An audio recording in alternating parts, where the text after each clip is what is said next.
Eles achavam que seria algo rotineiro, apenas dois porta-aviões aliados se encontrando no mar. Não foi. No Pacífico, o céu estava limpo e o mar estava calmo. Mas a tensão no ar dava para cortar com uma faca. O navio de guerra japonês OJS Kaga se aproximou pelo leste, elegante, silencioso, recém-equipado com F-35Bs de pouso vertical.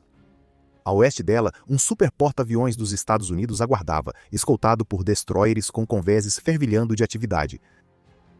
O que aconteceu em seguida surpreendeu a todos em ambos os convéses. Quando o F-35B americano fez sua aproximação final, algo inesperado surgiu no mastro de sinalização do Kaga. Não era um aviso nem um protocolo, era uma simples bandeira de sinalização não oficial. Um gesto naval à moda antiga de reconhecimento de respeito. A equipe japonesa do convés parou confusa a princípio.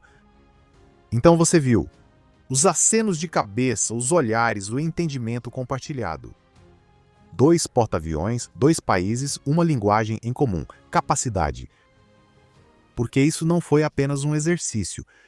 Foi o primeiro momento real em que o poder aéreo naval renascido do Japão ficou lado a lado com a marinha mais poderosa da Terra e provou que merecia estar ali. E sim, houve tensão, diferenças culturais, estilos de comando que nem sempre se encaixavam. Mas, a 150 metros acima da água, quando o caça americano pousou no convés de aço japonês, tudo isso desapareceu. O que importava era isso. O que acontece quando o Japão e Estados Unidos não apenas cooperam, mas voam como um único grupo de ataque de porta-aviões? É disso que se trata este vídeo, e pode acreditar, foi muito além do que qualquer um esperava. O jato pousou no convés quase sem quicar. Aquele F-35B americano não estava apenas pousando, ele estava fazendo história. O navio em que ele pousou não era americano, não era tradicional e nem mesmo era tecnicamente um porta-aviões há alguns anos.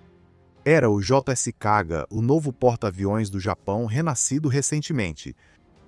E esse momento não era um exercício, era uma revelação. Veja, até pouco tempo atrás, Kaga era um destroyer porta-helicópteros, projetado para busca e resgate, auxílio em desastres e caça a submarinos.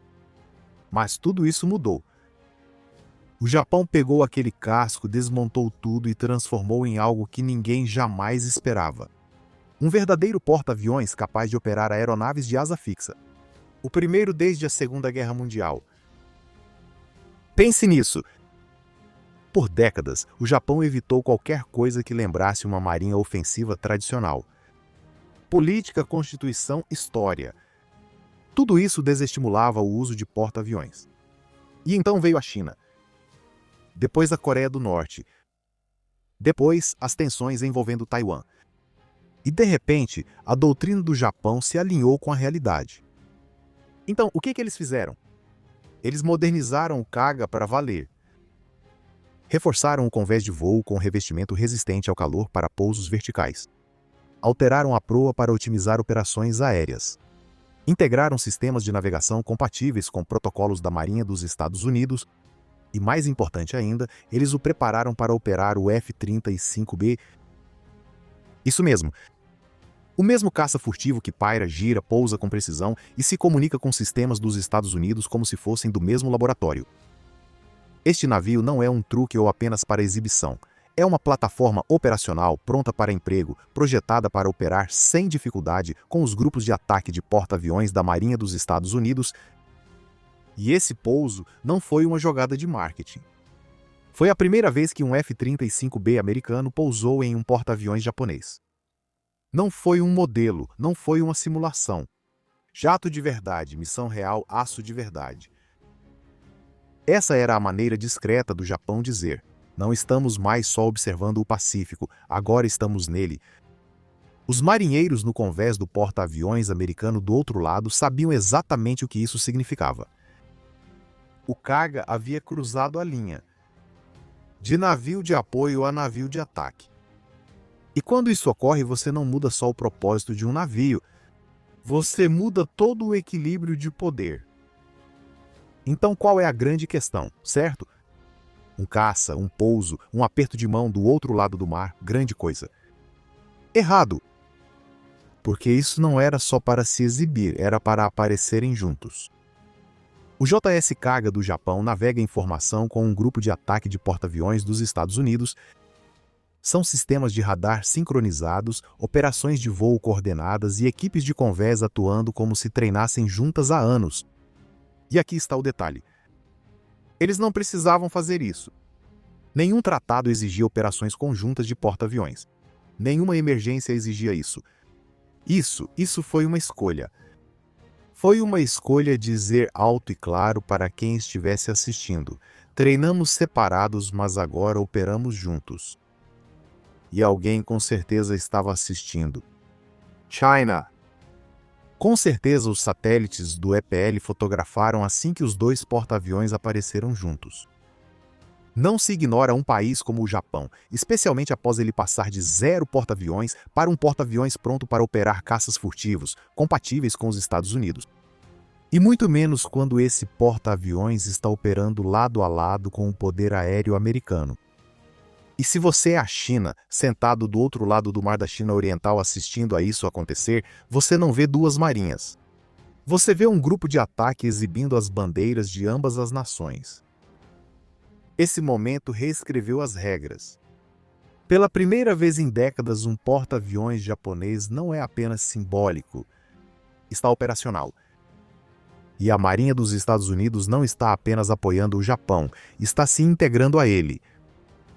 Isso significa mais do que missões compartilhadas, significa responsabilidades compartilhadas, alvos compartilhados, dissuasão compartilhada. Porque aqui no Indo-Pacífico não se trata de quem navega com o maior navio. É sobre quem está disposto a navegar junto quando isso realmente importa. E agora, essa resposta está clara. Você quer precisão? Veja uma equipe de convés japonesa em ação. Cada movimento ensaiado, cada sinal preciso. 0 energia desperdiçada.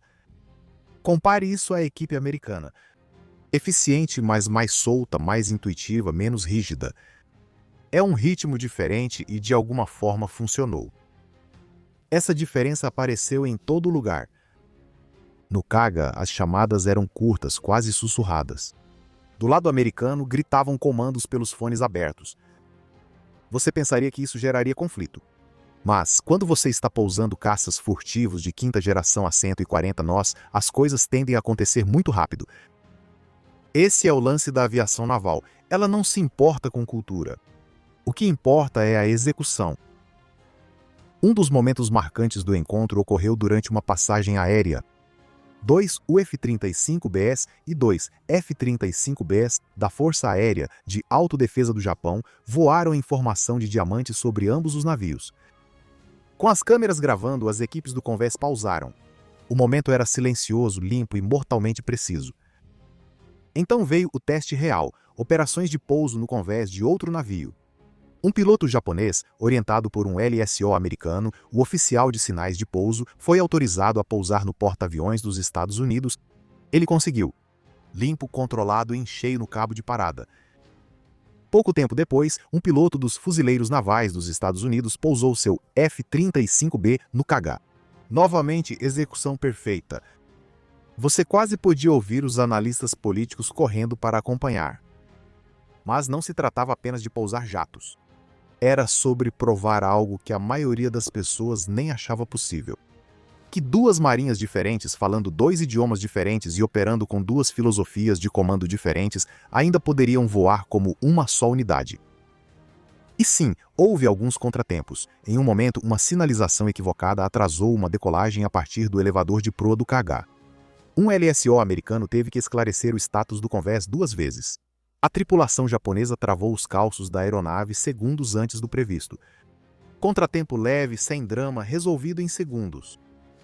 Até esse contratempo dizia algo, porque, em vez de pausar, ambos os lados se adaptaram em tempo real na missão. E aqui vem a parte mais surpreendente. Tudo isso estava acontecendo em águas disputadas. O Mar das Filipinas, bem dentro do alcance dos satélites da China e poucos dias depois de Pequim ter exibido seu próprio grupo de porta-aviões perto de Taiwan. Isso não foi coincidência. Foi coreografia. Os Estados Unidos, o Japão e até um grupo de ataque de porta-aviões francês mais ao sul sincronizaram seus movimentos. Ensaio prático no mundo real para a única coisa que ninguém quer dizer em voz alta. A resposta naval conjunta de Taiwan entra em ação. Em uma missão, o radar detectou um drone de reconhecimento chinês próximo ao limite do espaço aéreo internacional. Sem confronto, sem violação, mas a resposta foi imediata. 2 F-18 americanos foram enviados em sua direção, escoltados por um F-35 japonês. Mensagem enviada: estamos de olho. De volta ao convés, dava para sentir o ritmo aumentar. Equipes de reabastecimento aceleraram, checagens de armamento ficaram mais rigorosas, todos estavam tensos, porém focados. Quando anoiteceu, os porta-aviões se iluminaram. Luzes de pouso, balizas acesas e o brilho estranho dos pós-combustores cortando o céu noturno. Um balé aéreo mais letal. Não era apenas capacidade, era coreografia. E contou uma história muito clara. Os Estados Unidos e o Japão não apenas confiam um no outro, eles estão criando memória muscular. Porque quando as coisas esquentam no Pacífico, não há tempo para ensaiar. Foi isso que esse encontro provou. Não só que o Kaga poderia lançar jatos, não só que os Estados Unidos ajudariam a guiá-los, mas que quando chegar a hora, seja em Taiwan, no Mar do Sul da China ou em algum lugar onde alguém esteja observando, essas duas marinhas podem operar como uma só. E para quem estiver planejando testar isso, esse encontro foi o seu tiro de advertência. Não foi apenas uma oportunidade para fotos, isso foi projeção de poder, medida em jatos, exercícios no convés e formação de grupo de ataque. E o mundo percebeu, especialmente Pequim. Porque a China não viu apenas um navio japonês e um navio americano navegando lado a lado, ela viu algo muito mais perigoso, uma potencial força-tarefa de porta-aviões aliados. Esse é um pesadelo para qualquer estrategista da Marinha do EPL. Um super porta-aviões americano já é um campo de aviação flutuante.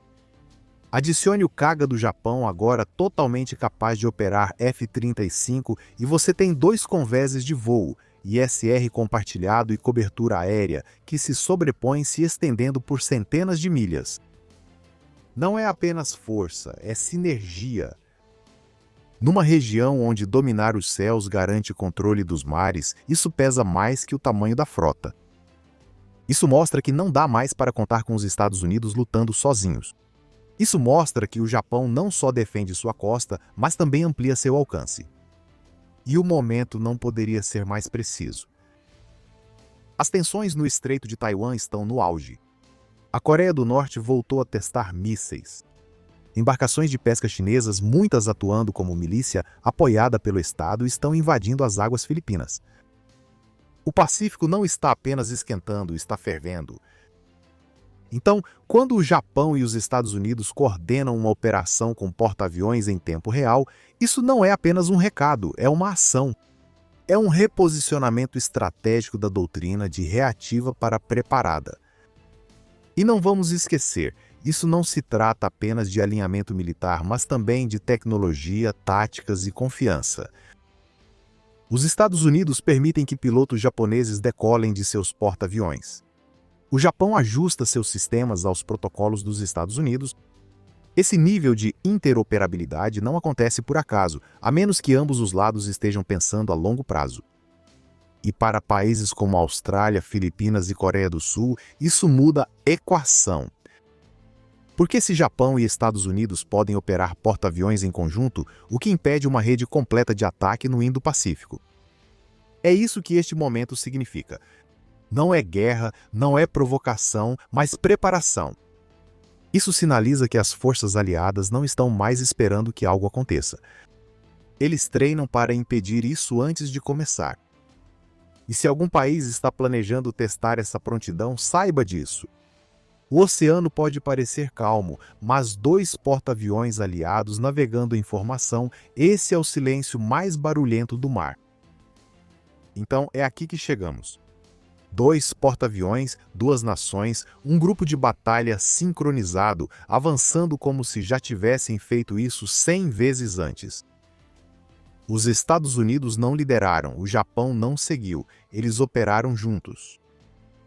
Ao fazer isso, eles foram além de pousar jatos e coordenar comunicações.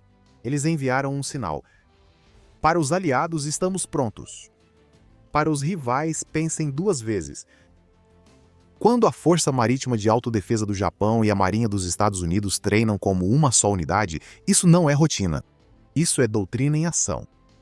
Essa é uma formação silenciosa hoje e uma forte dissuasão amanhã.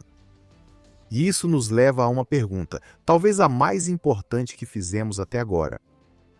Se uma força de porta-aviões Japão-Estados Unidos fosse posicionada perto do Estreito de Taiwan durante uma crise futura, isso impediria a escalada ou acenderia o estopim? Deixe suas opiniões nos comentários. Sério, lemos cada um deles. Quero saber o que você acha que essa nova aliança significa de fato. Se essa análise te trouxe um insight, clica no botão de curtir. Se quiser mais histórias marítimas objetivas e reais, inscreva-se e ative o sino para não perder as novidades. Mas se você quiser ir além, junte-se à frota. Você ganhará distintivos de fidelidade, respostas prioritárias e nos ajudará a divulgar mais histórias navais reais. Clique em participar no nosso canal e venha junto.